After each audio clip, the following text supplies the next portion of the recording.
শূন্য রিটার্ন দাখিল করলে ৫ বছরের কারাদণ্ড এবং জরিমানা হবে। এমনটি সোশ্যাল মিডিয়াতে এবং বিভিন্ন গণমাধ্যমে আপনারা দেখেছেন। এনবিআর থেকে এমন একটি বিষয়ে বিজ্ঞপ্তি এসছে। তো এইটা সম্পর্কে অনেকেই জানতে চেয়েছেন। আজকের এই ভিডিওতে সেটা এক্সপ্লেন করার চেষ্টা করছি। আমাদের যাদের টিন সার্টিফিকেট রয়েছে অবশ্যই আমাদেরকে রিটার্ন দাখিল করতে হবে। এটা তো সবাই জানেন। আপনার করযোগ্য আয় থাক বা না থাক, আপনার যে টোটাল যে সম্পদ রয়েছে, পুরা যে বিবরণীটা এটা আপনাকে অবশ্যই দেখাতে হবে।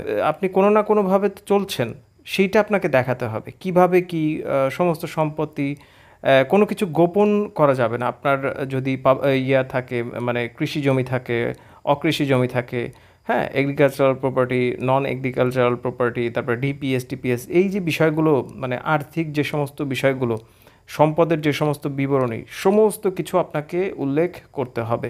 যদি কোনো কিছু আপনি গোপন করেন সমস্যা হবে, আপনি সমস্যায় পড়ে যাবেন। এটাই হচ্ছে মূল বক্তব্য। এখন অনেকেই বলবেন যে ভাই আমি ফেসবুকে ভিডিও, ইউটিউবে ভিডিও আপলোড করার জন্য আমার টিন সার্টিফিকেট খোলা হয়েছে, এখন আমি কি করব?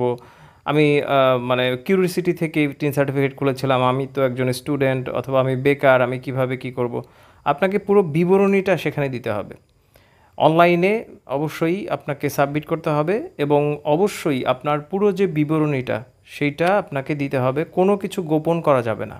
এই যে সুযোগটা এতদিন ছিল, এইটা আর এখন দেয়া হচ্ছে না। আপনাকে পুরো বিবরণীটা দিতে হবে। এখন অনেকেই হয়তো বলবেন যে ভাই আমার করযোগ্য আয় নেই, তাহলে তো আমার জিরো রিটার্ন আসার একটা ব্যাপার রয়েছে। কারণটা হচ্ছে যে আমার তো অত টাকা আয় নেই, তাহলে আমার কিভাবে ট্যাক্স আসবে? মানে রিটার্ন সাবমিশনের যে বিষয়টা, এটা মানে ট্যাক্সই যে দিতে হবে বিষয়টা তা না। মানে আপনার যে বিবরণীটা সেটা দিতে হবে। এইটা দেওয়ার পরে যদি আপনার শূন্য আসে, তাহলে আপনি শূন্য সাবমিট করবেন।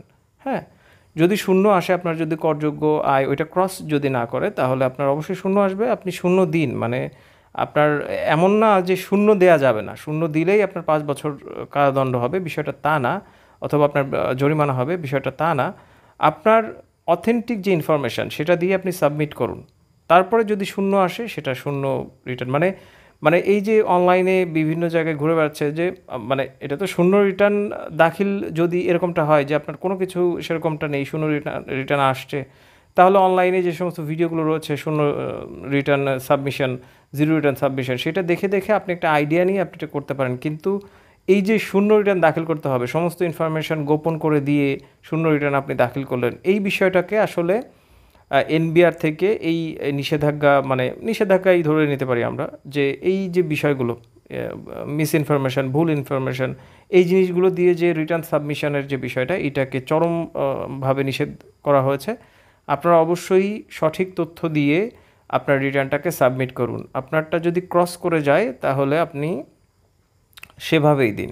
হ্যাঁ, কোনো কিছু গোপন করা যাবে না। তো বাংলাদেশের একজন সচেতন নাগরিক হিসাবে অবশ্যই আমাদের দায়িত্ব যে আমরা সঠিক তথ্য দিয়ে রিটার্নটা সাবমিট করব। তো সবাই ভালো থাকবেন। এটাই হচ্ছে মূল বিষয়, যে আপনি জিরো রিটার্ন সাবমিট করতে পারবেন না তা না।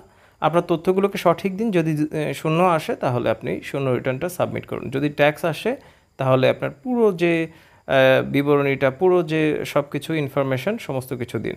সবাই ভালো থাকবেন। আসসালামু আলাইকুম।